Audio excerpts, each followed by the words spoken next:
Hi everyone. We are going to finish up our book about sound.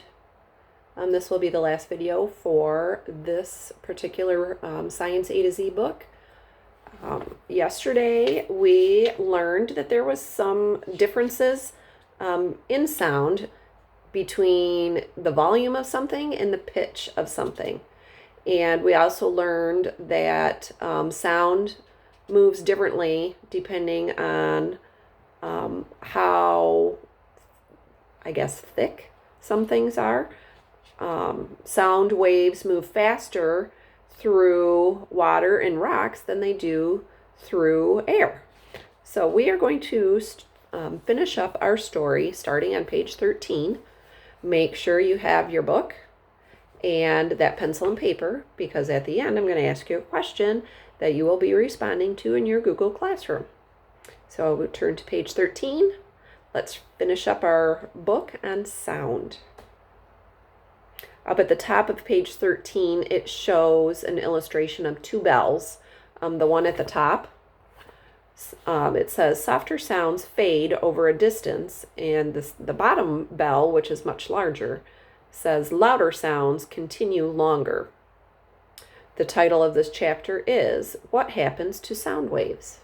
So make sure you're following along as I read it to you.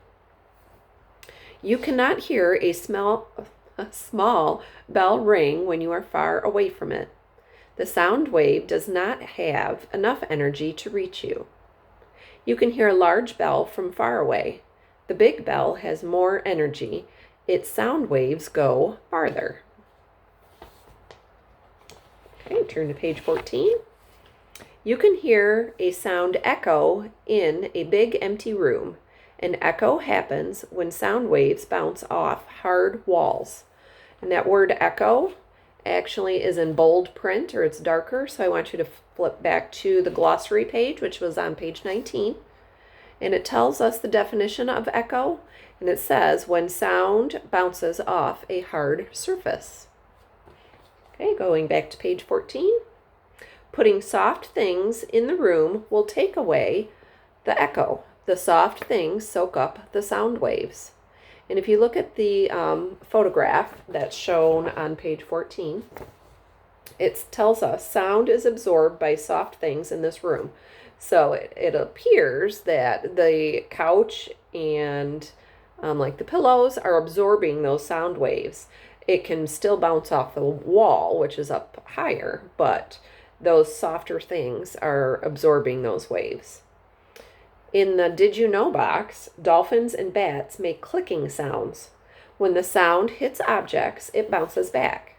The time it takes tells them how far away the object is. And just a little side note, that is called echolocation. On page 15, the next chapter is called How We Hear. The illustration at the top, your outer ears send sound waves to your inner ears. Do you think ears look funny? They are shaped the way they are to help them gather sound. The sound waves move into your ears from the outside. The sound waves move into your ears through a small tunnel. An eardrum is at the end of each tunnel. The eardrum vibrates when sound waves hit it. And that word eardrum, you can turn to the back if you're not sure what it means and find the definition in that glossary page. Turn to page 16, please. 3 tiny bones are in the back of the eardrum. The eardrum makes the bones vibrate.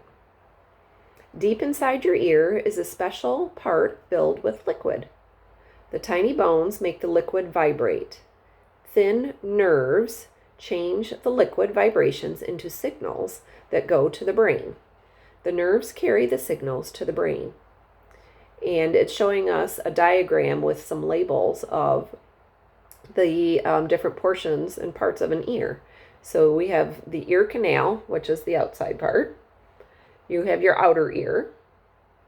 But inside your ear are middle bone ears. There's nerves, which again is what carries the signals up to your brain. You have an eardrum, and you have a cochlea. On page 17, The picture is showing the girl with the alarm clock going off. And it says, when the alarm rings, your brain says, wake up. Pretend an alarm clock rings. The sound waves go in your ears and vibrate your eardrums. These vibrations change to a signal that goes to your brain. Your brain figures out that the alarm is ringing. Your brain tells you to get out of bed. Turn to our very last page, page 18. The very last chapter is called Taking Care of Our Ears. A person who cannot hear well or at all is deaf. Hearing aids can help some deaf people hear better. Other deaf people use their hands and fingers to talk. It is important to take care of your ears. Do not put things in your ears. If you hear loud sounds, put something over your ears. And the picture at the bottom is showing 3 people using sign language to communicate. And as we are finishing up, I just thought I would show you. I learned how to say my first name in sign language. So my first name is Amy. So I'd say my name, A-M-Y. Maybe you can figure out how to spell your name in sign language.